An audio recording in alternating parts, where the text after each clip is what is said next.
Assalamualaikum warahmatullahi wabarakatuh. Salam sejahtera yang terhormat Ibu Insinyur Tunjung Wayu Widayanti. Pada kesempatan kali ini, saya akan mereview jurnal dengan tema gas. Perkenalkan, nama saya Vincentius Krisma Bintang Pramudana, biasa dipanggil Vincent dengan NIM 121230177. Untuk pembahasan, nanti ada pengertian gas, persamaan gas, teknologi penyimpanan energi, efek Joule-Thomson, pengaruh persamaan van der Waals, produksi hidrogen, teknik penyimpanan, tantangan dalam membangun infrastruktur hidrogen, ekonomi hidrogen, dan terakhir kesimpulan. Oke, yang pertama kita masuk ke pengertian gas. Nah, gas sendiri merupakan fase materi yang sangat vital dalam kehidupan sehari-hari serta dalam berbagai bidang seperti ilmu, fisika, kimia, dan teknik. Nah, gas dalam pengertian umum adalah salah satu dari tiga bentuk utama materi selain cairan dan padatan. Gas dibagi menjadi dua, yaitu yang pertama gas ideal, yang kedua yaitu gas nyata. Contoh gas ideal yaitu yang pertama. Contoh gas ideal yaitu contohnya seperti udara masuk ke dalam ban. Yang contoh kedua yaitu gas nyata. Contoh gas nyata yaitu seperti oksigen yang kita hirup, karbon dioksida yang keluar dari kendaraan, serta hidrogen. Ciri-ciri dari gas sendiri yaitu yang pertama, bentuk dan volume tidak tetap. Gas tidak memiliki bentuk atau volume tertentu, melainkan mengikuti bentuk dan volume wadah yang ditempatinya. Yang kedua yaitu gerakan partikel. Partikel-partikel dalam gas bergerak secara acak dengan kecepatan tinggi, menyebabkan tabrakan antar molekul dan dengan dinding wadah yang menciptakan tekanan. Yang ketiga yaitu sifat kompresibilitas. Gas dapat dimampatkan dengan mudah karena molekul-molekulnya memiliki ruang antar partikel yang besar dibanding dengan cairan atau padatan. Yang keempat yaitu hukum dasar. Sifat gas dijelaskan melalui hukum seperti hukum Boyle, tekanan berbanding terbalik dengan volume pada suhu tetap, dan hukum Charles, volume gas berbanding lurus dengan suhu pada tekanan. Baik, selanjutnya yaitu persamaan-persamaan yang ada dalam gas. Yang pertama yaitu ada van der Waals. Untuk menggambarkan perilaku gas nyata, tetapi masih dapat digunakan untuk gas ideal juga. Hukum van der Waals dapat dituliskan PV sama dengan nRT. Yang kedua yaitu hukum persamaan Redlich-Kwong. Model matematika yang digunakan untuk menghubungkan volume molar, tekanan dan suhu dalam simulasi dan optimasi kesetimbangan uap cair. Persamaan ini menggunakan persamaan kubik dengan koefisien yang bergantung pada sifat kritis fluida. Yang ketiga yaitu persamaan Penn-Robinson.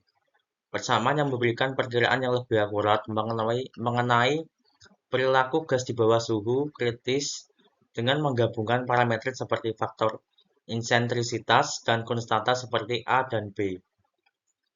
Yang keempat yaitu persamaan Bartelot. Persamaan keadaan yang menghubungkan tekanan, volume dan suhu gas, serta konstanta gas. Persamaan ini merupakan modifikasi dari hukum gas ideal yang memperhitungkan ukuran molekul dan gaya antar molekul. Persamaan Bartelot dapat dituliskan sebagai berikut. P plus A TV kuadrat dikali V dikurangi B sama dengan RT. Yang kelima yaitu persamaan Dietrich. Modifikasi persamaan. Nah, persamaan Dietrich ini merupakan modifikasi dari persamaan van der Waals. yang memperhitungkan gradien tekanan pada batas gas. Pada tekanan rendah, persamaan dielectric menjadi identik dengan persamaan van der Waals. Persamaan dielectric dapat dituliskan sebagai P sama dengan LT per V kurangi B dikurangi A per V kuadrat. Persamaan yang keenam, yaitu yang terakhir, yaitu persamaan Betti-Bridgman. Persamaan Betti-Bridgman adalah model persamaan yang digunakan untuk mengembangkan karakteristik termodinamika dan proses aliran gas. Persamaan ini merupakan peningkatan persamaan gas ideal dengan penyesuaian untuk memperhitungkan interaksi antar molekul volume yang ditempati oleh molekul gas nyata. Baik, selanjutnya kita masuk ke teknologi penyimpanan energi. Di sini saya akan mereview jurnal yang ditulis oleh M. Mampai, C.B. Matsali, Seroka, dan Kotseng yang berjudul Hydrogen Production, Storage and Transportation, yaitu tentang produksi hidrogen, penyimpanan hidrogen, dan transportasi hidrogen. Jurnal ini saya dapat dari Science Direct yang diterbitkan pada tahun 2024. Baik, salah satu teknologi tersebut adalah berbasis hidrogen yang memanfaatkan hidrogen untuk menghasilkan energi tanpa emisi gas rumah kaca. Keunggulan teknologi tersebut adalah kenyataan bahwa satu-satunya produk sampingan adalah air.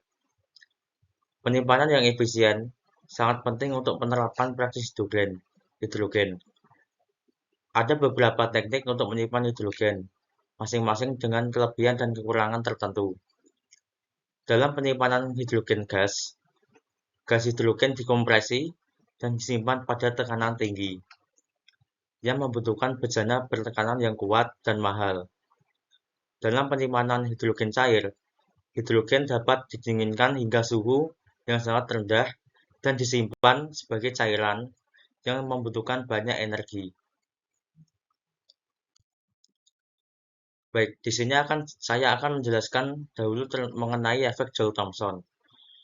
Efek Joule-Thomson adalah fenomena termodinamika yang terjadi ketika gas diperluas melalui katup atau saluran sempit tanpa pertukaran panas dengan lingkungan atau proses adiabatik yang mengakibatkan perubahan suhu gas. Efek ini sangat penting dalam aplikasi teknik, terutama dalam sistem pendinginan dan proses gas yang akan kita bahas saat ini. Pengaruh persamaan van der Waals terhadap hidrogen terhadap kepadatan hidrogen.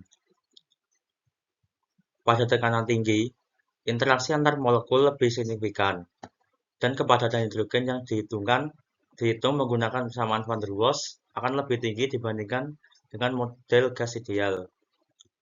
Ini penting dalam aplikasi seperti penyimpanan hidrogen dalam tangki bertekanan. Yang kedua yaitu pada suhu rendah. Gas dapat mendekati kondensasi dan interaksi antar molekul menjadi lebih penting. Dalam kondisi ini, kepadatan hidrogen juga akan lebih tinggi dibandingkan dengan prediksi model gas ideal.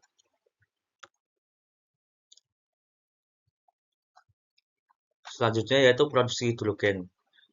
Produksi hidrogen itu bisa diproses menjadi dua.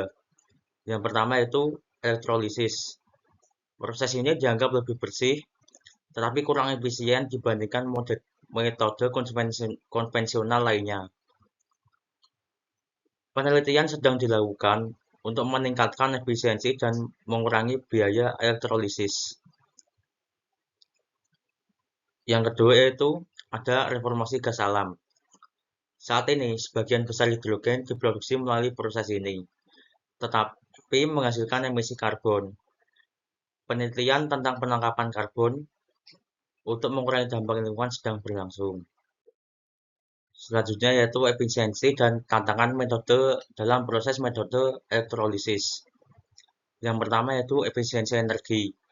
Efisiensi proses elektrolisis tergantung pada beberapa faktor, termasuk jenis elektrolit, suhu, dan desain sel elektrolisis. Umumnya, efisiensi dapat berkisar antara 60% hingga 80%. Yang kedua yaitu biaya. Biaya produksi hidrogen dapat melalui elektrolisis masih relatif tinggi dibandingkan dengan metode konvensional seperti reformasi gas alam. Namun, dengan penurunan biaya energi terbarukan, metode ini itu semakin menarik untuk diteliti. Yang ketiga itu sumber energi. Untuk memaksimalkan manfaat lingkungan dari elektrolisis,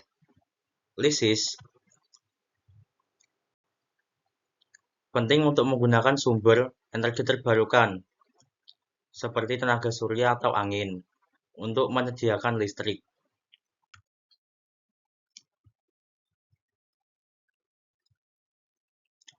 Selanjutnya itu kelebihan metode reformasi gas, yaitu untuk kelebihannya yang pertama yaitu efisiensi tinggi, yang kedua yaitu infrastruktur yang sudah tersedia. Yang pertama yaitu efisiensi tinggi. Reformasi gas alam adalah metode yang paling efisien untuk menghasilkan hidrogen dengan biaya yang relatif rendah. Yang kedua yaitu infrastruktur yang sudah ada. Gas alam sudah memiliki infrastruktur distribusi yang mapan, sehingga memudahkan akses bahan baku. Nah, untuk kekurangannya yaitu emisi karbon. Proses ini menghasilkan emisi karbon dioksida yang berkontribusi terhadap perubahan iklim. Namun, teknologi penangkapan dan penyimpanan karbon atau CCS dapat digunakan untuk mengurangi emisi ini. Yang kedua yaitu tentunya ketergantungan pada bahan bakar fosil. Metode ini bergantung pada gas alam yang merupakan sumber energi fosil. Selanjutnya yaitu penyimpanan hidrogen. Teknik penyimpanan hidrogen dibagi menjadi 3, yaitu penyimpanan gas, penyimpanan cair, dan penyimpanan padat. Untuk penyimpanan gas yaitu hidrogen disimpan dalam bentuk gas pada tekanan tinggi. Itu memerlukan wadah yang kuat dan mahal. Mahal. Yang kedua yaitu penyimpanan cair. Hidrogen didinginkan pada suhu sangat rendah untuk disimpan dalam bentuk cair. Proses ini sangat energi intensif. Yang ketiga yaitu penyimpanan padat. Menggunakan material seperti hidrida logam yang dapat menyimpan hidrogen dalam bentuk padat. Ini dianggap lebih ramah, lebih aman, dan efisien. Selanjutnya yaitu kelebihan penyimpanan gas. Yang pertama yaitu penyimpanan gas pada tekanan tinggi memungkinkan penyimpanan hidrogen dalam volume yang lebih kecil. Yang kedua yaitu teknologi ini sudah ada dan digunakan dalam kendaraan berbahan bakar hidrogen. Kekurangan penyimpanan gas.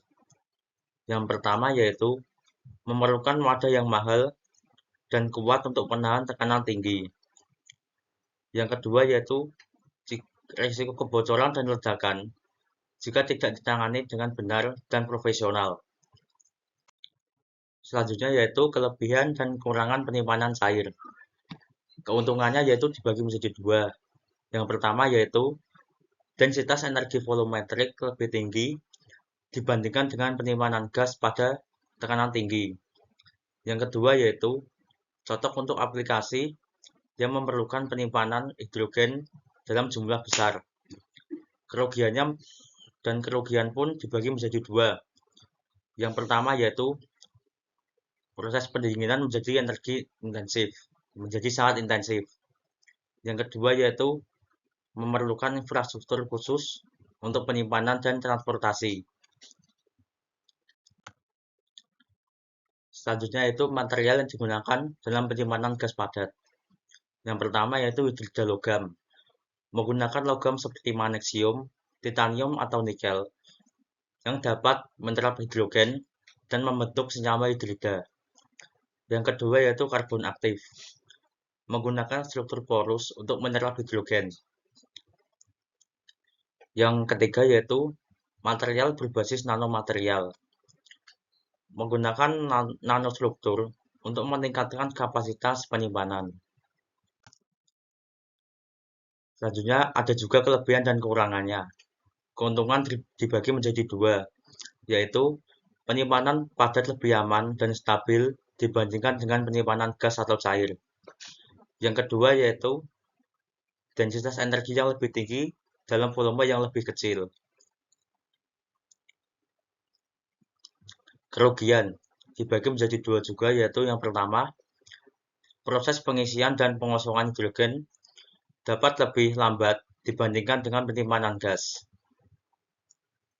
Yang kedua yaitu beberapa material penyimpan mungkin mahal dan sulit untuk diproduksi. Selanjutnya yaitu kita masuk tantangan dalam membangun infrastruktur untuk transportasi hidrogen, termasuk kebutuhan untuk sistem distribusi baru. Yang pertama yaitu tentunya pengembangan infrastruktur distribusi. Yang pertama dibagi menjadi dua juga, yaitu kebutuhan sistem distribusi baru. Hidrogen itu memerlukan infrastruktur distribusi yang berbeda dari sistem yang ada untuk bahan bakar fosil. Ini termasuk pipa, stasiun pengisian, dan fasilitas penyimpanan yang dirancang khusus untuk hidrogen. Yang kedua yaitu biaya investasi. Membangun infrastruktur baru memerlukan investasi yang sangat signifikan. Biaya yang untuk membangun pipa hidrogen seperti stasiun pengisian, fasilitas penyimpanan, dapat menjadi penghalang bagi pengembangan infrastruktur yang diperlukan. Yang kedua yaitu keamanan dan regulasi. Risiko kebocoran dan ledakan. Hidrogen adalah gas yang sangat mudah terbakar dan memiliki potensi risiko kebocoran. Oleh karena itu, infrastruktur harus dirancang dengan standar keselamatan yang ketat untuk mencegah kecelakaan. Yang kedua yaitu regulasi yang ketat. Pengembangan infrastruktur hidrogen harus mematuhi berbagai regulasi atau standar keselamatan yang mungkin berbeda di setiap negara atau wilayah. Proses perizinan dapat memakan waktu dan penambahan biaya. Yang ketiga yaitu teknologi penyimpanan dan transportasi. Penyimpanan yang efisien. Hidrogen memiliki densitas energi volumetrik yang rendah, sehingga memerlukan teknologi penyimpanan yang efisien untuk transportasi. Pengembangan teknologi penyimpanan yang aman dan ekonomis masih menjadi tantangan. Yang kedua yaitu transportasi hidrogen cair versus gas. Memilih antara transportasi hidrogen dalam bentuk gas atau cair memerlukan pertimbangan teknis dan ekonomi.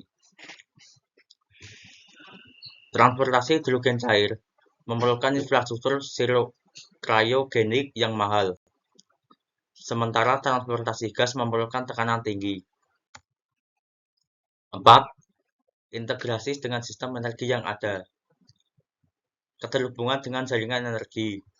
Infrastruktur hidrogen harus terintegrasi dengan jaringan energi yang ada, termasuk listrik dan gas alam. Ini memerlukan perencanaan dan koordinasi yang cermat untuk memastikan efisiensi dan keandalan. Selanjutnya yaitu penggunaan bersama untuk sumber energi terbarukan. Untuk memaksimalkan manfaat lingkungan dari hidrogen, infrastruktur harus dirancang untuk memanfaatkan sumber energi terbarukan, seperti tenaga surya dan angin, dalam produksi hidrogen. 5. Permintaan pasar dan adopsi. Permintaan pasar yang tidak pasti. Membangun infrastruktur yang mahal tanpa jaminan permintaan pasar dapat menjadi risiko. Adopsi hidrogen sebagai bahan bakar alternatif masih dalam tahap awal, dan permintaan dapat bervariasi. Selanjutnya yaitu edukasi dan kesadaran publik. Masyarakat perlu diberi edukasi tentang manfaat dan keamanan hidrogen sebagai sumber energi. Meningkatkan kesadaran publik dapat membantu mendorong adopsi hidrogen. Yang keenam yaitu logistik dan rantai pasokan. Rantai pasokan yang kompleks, membangun rantai pasokan yang efisien untuk hidrogen, mulai dari produksi hingga distribusi penggunaan akhir, memerlukan perencanaan yang cermat dan kolaborasi antara berbagai pemangku kepentingan. Selanjutnya yaitu ketersediaan bahan baku. Produksi hidrogen yang berkelanjutan memerlukan akses ke sumber energi terbarukan dan bahan baku yang diperlukan untuk proses produksi, seperti air untuk elektrolisis. Selanjutnya yaitu ekonomi hidrogen. Ekonomi hidrogen dibagi menjadi dua, yaitu pertama, ekonomi sirkular. Hidrogen dapat berkontribusi pada ekonomi sirkular dengan mendukung penyimpanan energi, mendukung sumber energi terbarukan yang tidak teratur, dan memungkinkan produksi bahan bakar dan bahan kimia sintetis. Selanjutnya yang kedua yaitu ketersediaan hidrogen. Ketersediaan hidrogen tergantung pada metode produksinya. Meskipun hidrogen melimpah di alam, cara yang bersih dan berkelanjutan untuk mendapatkannya sangat penting. Baik, yang terakhir kita masuk kesimpulan. Hidrogen itu memiliki potensi besar sebagai pembawa energi bersih, dan penelitian serta kemajuan teknologi yang sedang berlangsung akan membantu mengatasi tantangan terkait produksi, penyimpanan, dan pemanfaatan hidrogen. Penekanan pada pentingnya kolaborasi antara pemerintah, industri, dan akademisi untuk mempercepat transisi menuju ekonomi hidrogen yang berkelanjutan.